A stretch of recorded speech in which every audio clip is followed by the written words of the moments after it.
8 o'clock. So I'm going to go ahead and get started. I am recording this webinar, so if people can't join in or they have to leave early, you will all receive a recording after the presentation tomorrow. Tonight, we're talking about reframing family communication. I am Becky Reback. I am a certified collaborative and proactive solutions provider. And I was going to be joined by Mary Millet, who is the Evolved Education founder, but something came up last minute. So it's just going to be me tonight, which is totally fine. Evolved Education is a boutique education consulting company. And what really differentiates us from the masses is we are really a one-stop shop. We offer one-to-one customized tutoring in addition to parent education consulting, which my parent and family coaching falls under, and school placement advisement. So we are a full service company, and we would be happy to support you in any area that your family needs. Tonight, as I said, we are talking about reframing family communication. So in this webinar, I'm going to show you how you can go ahead and change the style of communication within your family. So my goal for the end, by the time we end this 30 minutes together, is that you walk away learning key concepts related to the collaborative and proactive or CPS solutions model, and how to conduct a family meeting and how to really set up this collaborative problem-solving style of communication within your family. So I really want you to walk away with specific tools and language that you can use to frame up this conversation with your children. If you stay with me until the very end, the full 30 minutes, I'll give you an offer, a little bonus to joining our webinar that will provide you with a deeper understanding of the CPS model and its key philosophies. So please stick with me until the end. I ask that you turn off all distractions. It's 30 minutes. We have so many distractions in our lives, and let's just take this time for us to learn and to not look at our phone or not, run into our children's room as I just did 1 minute ago, and really just take the time to focus in on what we're doing and how we can best support ourselves and our families during this time. So right now we're getting started. We're in the first 5 minutes. And what my goal is, what I'm going to show you today is we're going to talk through what type of communication style you already have in your family. And I've laid out a couple of communication styles. There are so many communication styles that you could have within your family. I've laid out what I believe to be kind of the most common. And we're going to talk through some of those a little bit. We are going to talk about, what do you want for your family communication? What's your goal? What do you think about when you look long-term at your family and raising your children? And then what is some specific language you can use that will set up this new style of communication in your family? Every family is unique. We know this. Everybody has their own beliefs and values and traditions, and that applies to communication as well. There are so many different ways that we could approach communication within a family unit. One thing that I want to make sure everybody's on the same page about is that it's really key for the adults to be on the same page when it comes to communication and collaboration with their children. So if you're here and your partner is not, I recommend tomorrow when you got this recording, have them watch it, have them listen to it. If they're throughout the day, or, it's just 30 minutes, maybe if they're going on a walk or something. I think it's really important that both adults in the partnership and in the family, if there are two adults in the partnership and family, are there together and understand and believe in each other and really support each other on what type of communication style you want to have for your family. Everyone knows that it's really hard when one pits against the other, so it's really important for everyone to be on the same page. So setting up a family meeting, you might feel totally unsure. I have no idea how to go about doing this. I've never done something like this with my children. Maybe your kids are teenagers and you think it's too late. It's not. You might feel really overwhelmed by the prospect of setting up a family meeting. Are they going to roll their eyes at me? Are they not going to understand what I'm trying to get at? And you might also feel, I hear this a lot in my practice, is that you're just busy and there just isn't time for these family meetings. You're busy, your kids are busy. Even in this world where half of our lives are shut down, it still seems like everybody has a billion things going on and there just isn't time for a family meeting. I've heard this so many times, but there's always ways to make time for communication and collaboration among a family. And my goal tonight is to coach you on how to go ahead and do that in your family. So just a little bit of background on me so you get to know me a little bit. I am a permanently certified special education teacher from birth through grade 6 with New York State. I have 10 years of school-based experience in the classroom as a learning specialist and then as a program specialist, which was essentially the assistant director of a middle school. I focused primarily my teaching on students with language-based learning disabilities, but I have experience working with a really broad range of students. I have 5 years of experience implementing the CPS model in my classroom and also with families. And I just last year became a CPS certified provider. In fact, at my previous school that I was just at, I was the point person for implementing the program across the school. I actually, in January, I'm going to be joining the next step in my CPS certification, and this will allow me to certify others in schools or professionals.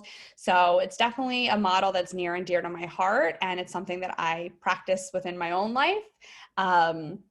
So I really believe in this model and believe that it could really help families all over.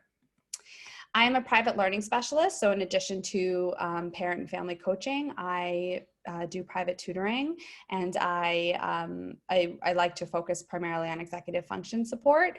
And I have a daughter; she's 2, and then I am also the head of parent and family coaching at Evolved Education Company. So that's just a little bit about me. Now, those of you that don't know me, now you have a little background on who I am. I want to start off by saying it is possible to reach whatever level of positive communication and collaboration you want to have in your family. So if you're sitting here tonight and you're doubting this and you're just not sure how you're ever going to get there, I promise you it's possible. It takes work, it takes dedication, it takes consistency, but it definitely is possible. I've seen family communication styles change in my own practice, and I know that this really works and it moves the family in a positive forward direction. This is one of my favorite quotes from Dr. Green, who is the founder of the Collaborative and Proactive Solutions model. If you do any sort of parent and family coaching with me, I work it into almost every single session that I do. The more you try to have control, the less you will have. The best you can ask for is influence over your experiences, beliefs, values, and wisdom. I think this really resonates a lot with people who on that two opposite ends of the spectrum. Those who have toddlers who know, like me, who know that you just can't force a toddler to do absolutely anything. And maybe those of you that also have teenagers who are in this moment where you're really stuck with your teenager and you feel like you have absolutely no control. Well, the thing is that as parents or caregivers in general, we don't have control. And when you can actually let go of some of that control, that is when your communication among your family likely will change for the better. And all you can ask for is imparting whatever values and wisdom and experiences you have in your life and that you believe in, and know that your kids will get there one day. I was actually listening to a podcast earlier that was talking about how parents have to watch their kids make mistakes that they made as kids. But the only way you're going to learn is to actually make those mistakes. So part of being a caregiver is relinquishing some of that control and knowing that we can just influence their lives for the better. So where are we going in this webinar? We're going to talk about the types of communicators. So what type of family communication style do you have? We're going to think about what we want for our children. What are our goals? What do we envision for our children? I'm going to give you specific language that you can use with your family when you're setting up any type of family meeting or reevaluating how you're communicating as a family. What can you do right now, tonight, after this webinar? Maybe your kids are asleep or just in the other room. What can you and your partner do? Some tips for getting started on implementing the family meeting and this style of communication. And then in the end, we're going to talk about how you can work with me and the bonus that I'm giving you for sticking with me. So let's get to it. So for our first little mini lesson, let's talk about the road to strong family communication. Parenting is a skill. It's not something we're born knowing to do. It's not something that our kid comes out and the hospital gives it to us with no instruction manual and we just know what to do. It's just not right. We don't know what to do. So we have to remember that parenting is a skill, and everything we do every day is practicing that skill. So we want to think of family communication as just another way to practice our parenting skill. And hopefully we're communicating in a way that is positive and reflects our values and the influence that we hope to have over our children. So I'm going to lay out a couple of communication styles. These are 3 different communication styles that are pretty typical among families that I work with and I see. That's not to say that if you don't fit into one of these buckets, that you don't feel like you fit into one of these buckets, you don't have an alternate type of communication style, or there's not a mix between communication styles. It's totally possible. And part of what I do in my family coaching is really work individually with each family to figure out what works best for you. So the first is what I like to call the Plan A-er. So in the collaborative and proactive solutions model, we have something called a Plan A. Those that use Plan A are making decisions or putting out solutions that are unilateral and uninformed. Unilateral meaning you don't include your child in any type of decision making. You're probably doing a lot of punishment. You're probably offering a lot of rewards. Even a well-meaning Plan A is still a Plan A. So offering a reward is still not getting to the bottom of whatever is coming up for your child in that moment. And you're still making decisions without collaborating with your child. And uninformed is exactly what it sounds like. You don't ask your child what's coming up for them in that moment. Somebody who's a Plan A-er might feel like everything in their household feels like a fight. So they're always struggling with their child to get dressed, brush their teeth, get out the door, clear their dishes, whatever it might be. And you want to move forward with a respectful partnership with your kids. You're going to see that this is the theme among all communication styles. I believe that everybody does well if they could. That's actually one of the key themes of the collaborative and proactive solutions model. I believe that those of you, especially if you're signed on to this webinar or listening to this webinar, you want to have a respectful partnership with your kids. So you are doing the very best that you can, and you're here to learn tips and tricks, and maybe the Plan A is resonating with you. And we're going to learn how to move away from Plan A and towards more collaboration and communication. The next type of communication style is what I like to call the passive parent. This parent or caregiver has a difficult time setting and then keeping firm boundaries and expectations. So maybe you do set a boundary, maybe your bedtime is at 6, but sometimes it's 6:15. Sometimes it's 7 o'clock, right? You have no firm boundaries. You don't enforce these firm expectations. Maybe you have a curfew for your older child. Sometimes you get mad when they come home past curfew. Sometimes you don't care, right? Sometimes you give them a call. Sometimes you don't. That's really confusing for kids. And actually, kids want and need and thrive on firm boundaries. So the passive parent is someone that has a really difficult time hanging on to those boundaries and enforcing them. And I don't mean enforcing in a forceful way. I mean enforcing in a strong, sturdy leadership kind of way. The passive parent wants to be able to have clear expectations, but you're just not sure where to begin. And then again, here's your theme. You really want to move forward with a respectful partnership with your kids.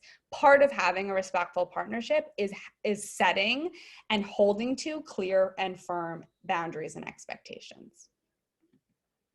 And then the third type of communication style is I just like this and want my family to communicate this way. So this parent really feels like their child does talk to them and they do collaborate with each other. Your goal is that as your child gets older is to keep your lines of communication open. You want to move forward. You want to continue this respectful partnership you have with your kid, and you want to make sure that they feel like they can always come to you with any type of issue or problem. I think there's probably a lot of people on this webinar that do feel like they just like this and want to communicate this way. And that's great, and I'm happy to hear that. And there's also really specific ways to work towards the next step of collaboration and communication with your child.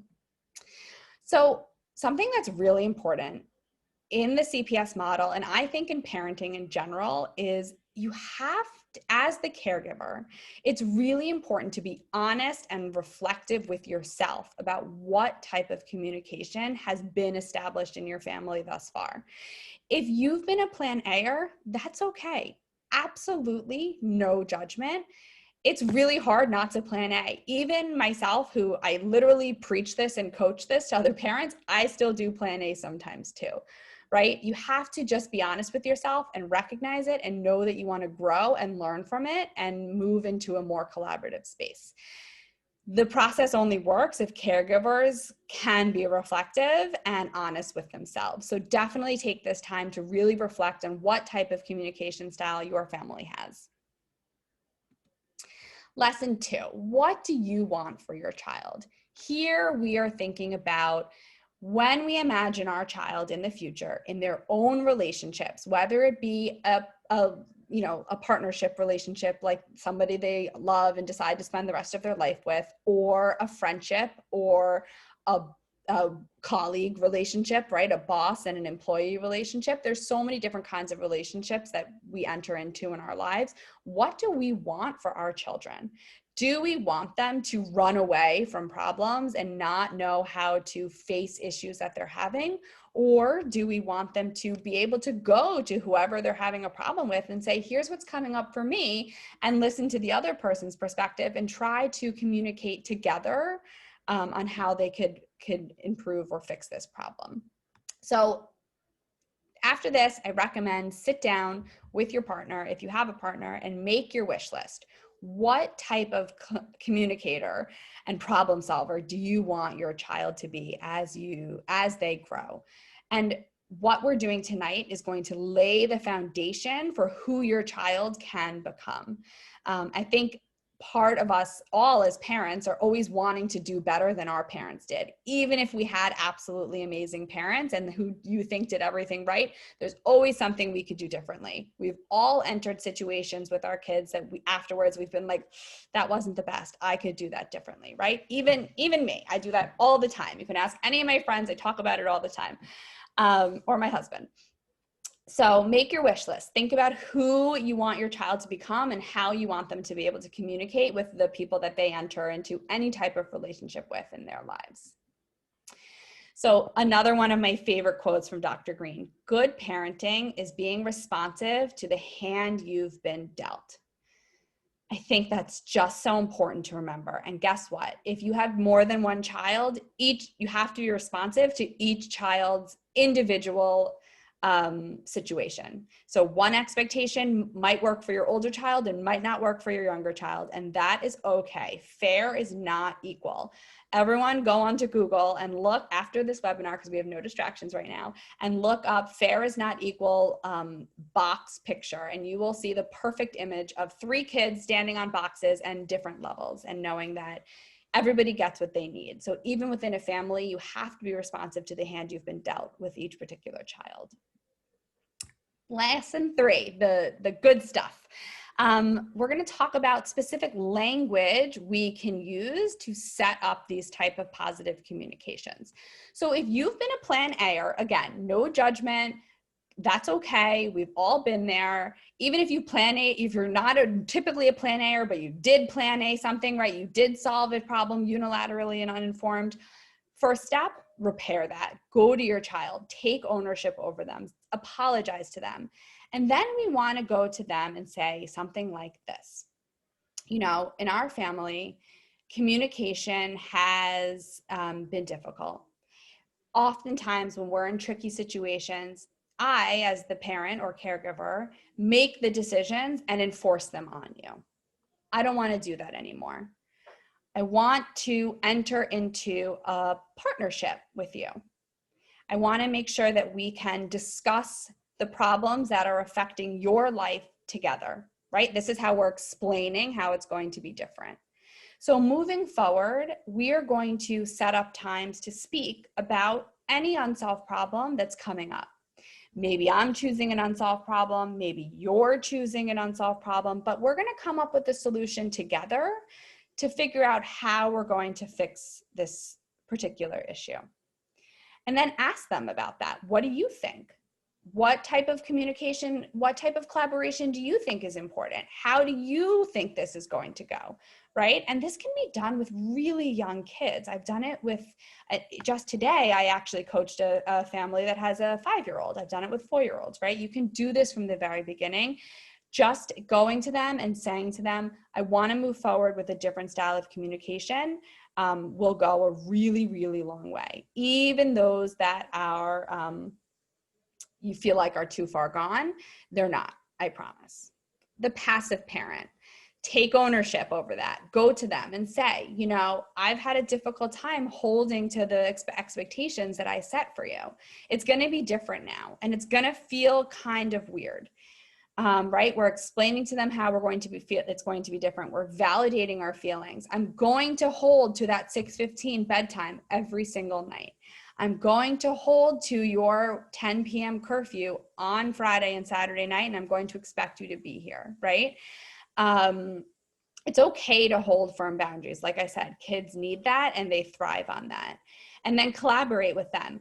I would recommend going to the conversation with a list of 3 to 5 top expectations that you have for your family, and then ask your kids, if they're old enough to do so, to collaborate with you on how those expectations are going to go. So let's say you set a 10 p.m. curfew and your 16-year-old comes to you, looks at you and says, 10 p.m. is really not realistic. I usually go to dinner at 8 with my friends, and then we like to sit and talk, and I just don't think I can be home by 10. Can we make it 10:30, right? And then you're going to evaluate that and make sure that you're both on the same page with that expectation. But take ownership over the fact that it's been hard for you to set and keep firm boundaries, and I promise your child will appreciate that. And then the parent who just likes this and wants the family to continue to communicate this way. Celebrate your communication to date. Say, I think we have a great thing going here. I want to make sure that we evolve our communication. We're going to collaborate with each other. We're going to speak with each other and solve problems together. I'm going to do my very best not to solve problems unilaterally. I'm going to do my very best to ask you what's coming up for you in the moment of a particular unsolved problem. And then again, collaborate with them. Ask them what they think. Ask them how they think your communication style can evolve. When would be a good time for them to have these types of conversations? Of course, we know this is going to bring up feelings for our kids. That's okay. All feelings are welcome. All behaviors are not. You can allow your kid to express their feelings, especially those in the plan A parenting or the passive parenting. Let your kid express it and then coach them on how it's going to be different this time. What can you do now? So right now, I recommend after this, you go and you sit and you have a conversation with your partner and really talk about your joint expectations that you have for your children. I wouldn't list out any more than 3 to 5 core expectations that you have, at least to start with. You don't want to overwhelm yourself and you don't want to overwhelm your children with so many expectations that they're going to be held to, especially in those passive parents that maybe didn't hold to any firm expectation before. You don't want to overwhelm everybody with so many. It's just not realistic to maintain all those expectations. So make your list so you're ready to talk to your kids about it when you get to your family meeting. Be sure you and your partner are on the same page before you meet with your kids. This is so important. I said it earlier, you need to be on the same page as your partner. That's the only way this is going to work. Ask questions of your partner. Make sure you have clarification. Don't let there be any surprises when you get to the family meeting. How to get started. How are you going to do this? So set a time to speak with your kids. So this can be done in two ways. You could, one, go to your child and say, I want to talk to you about our style of communication in our family. I want to talk to you about how we're going to move forward with family meetings. When's a good time for you to speak? Right? This gives your kid a little bit of ownership over the process. It gives them a little bit of buy-in over the process. And usually, especially with those older kids or teenagers, when they are asked to collaborate and choose a time, they come ready for the meeting. Or you could choose just a relaxed time when you know there'll be no distractions. So maybe you have a dessert party every Thursday night after dinner. So that's a super relaxed time. Nobody's on their phone, nobody's doing homework, whatever it might be. No one's out of sports or whatever. And you say, hey, listen, this is a really good relaxed time. I want to talk about our family communication. I want to talk about what we've been doing, how we're going to move forward, and what do you think about that? Use this time when you're setting up your family meeting time with your child to be reflective. Don't be afraid to own up to your part in the situation. Kids really, really appreciate that, of all ages. And then be observant, open-minded, and collaborative. Listen to your child. Listen to the feelings that are coming up for them, validate those feelings, and explain how you're going to move forward. And even if they're upset about it, you're going to give it a try. I would say, especially for those passive parents, I would say we're going to give this style of communication a month, and then we're going to reevaluate and see how we can move forward from there. I would guarantee within a month, everyone's pretty much on the same page if you're really holding firm to this style of communication, to collaborative communication. So here's the obvious question. Do you want to stay closed and confused, or do you want to open your lines of communication? Right? I hope everybody here is leaning towards that option number 2, into the open lines of communication, and that you have some specific strategies now to move into those open lines of communication, specific language that you can use to move into those open lines of communication.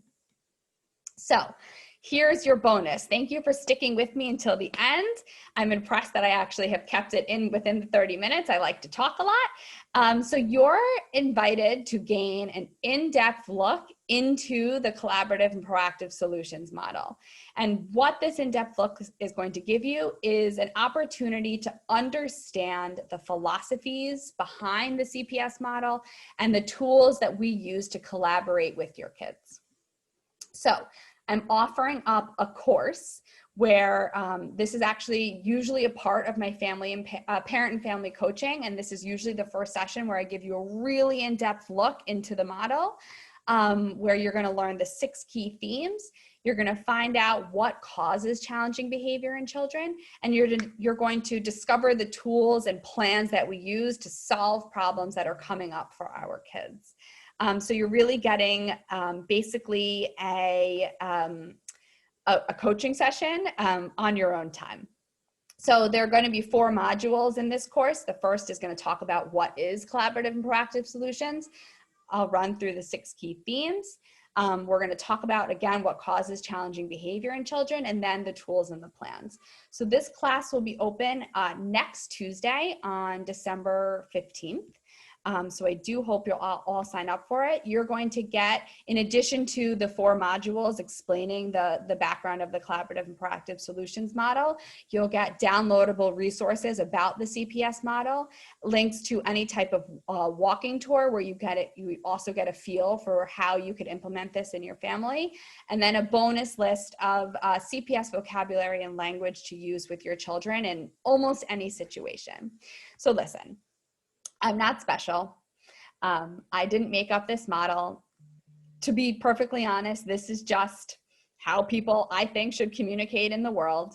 But I do have this skill set. I do have this knowledge. I have gone through the training. I wholeheartedly believe in this model. And I just want to give all of you the tools that I know and I use with my own child and in my own practice to make your family a stronger communicators and just a more pleasant place to be. So normally, if you work with me one-to-one, this initial consultation would be $385. I'm offering this course. It's a 1-hour course that you could take on your own time. You have it for a lifetime, so you could refer to it a billion times if you want to. I'm offering it for $185. So it's a pretty good deal. So in this course, I'm going to show you how you can start shifting your lens away from focusing on behavior in order to start solving problems. So think of me as your cheerleader, your biggest supporter. I want to support you and your family. So you can go ahead and on the 15th, next Tuesday, go to the Evolved website to enroll. And here's an extra little bonus. So the first 10 people that enroll or sign up for the course next Tuesday, will receive a 30-minute consultation complimentary from me. And I would recommend that you go through the course and then afterwards we can spend time discussing any questions that you have or your specific family situation. And I would love to be able to coach your family in bettering your communication style. So next Tuesday, December 15th at 12 p.m., the course will be open. You will get an email notification about it if you've attended this webinar, and you can visit the Evolved Education, www.evolveded.com to find out more information. Thank you all so much for being here with me. I do see I have one thing in the chat. Thank you, Nanika, I appreciate it. If anybody has any questions, I can stay on for a few more minutes to answer any questions that you might have. Otherwise, thank you so much. And feel free to reach out to me at any point. My email is becky@evolveded, EVOLVED.com. Feel free to reach out. I'd love to help answer your questions or coach you, your family. Thank you all so much for being here tonight. And any questions, please feel free to put in the Q&A box and I'm happy to answer them. I can stay on for another minute or so.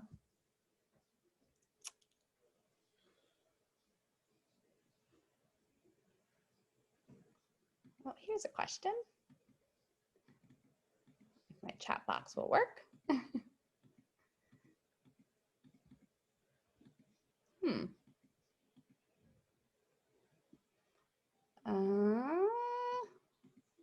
I'm sorry for your question. It's not letting me open it. Let me see if I can open the chat.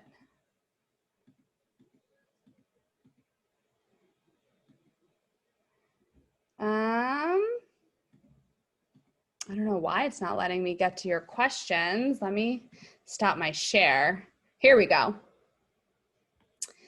Okay, so here's the first question. How to communicate with a toddler who is probably seeking my attention because I work all day. So he acts out when he needs to be with me, behaves much better with my nanny. This is so common, and I wouldn't worry about this too much. Toddlers are their own beast. What I would say is I would validate your toddler's feelings. I would say, it's really hard. Mommy works all day and you really want my attention. You really want to play with me. Let's think of a game we could do together, or let's think of a special time that we could have together. So your child knows when you're going to be there to play with them.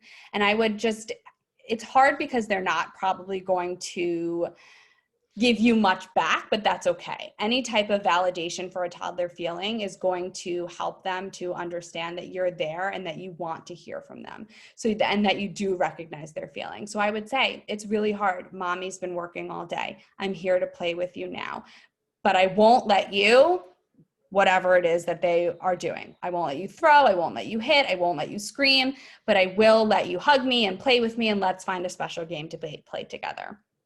I hope that helps.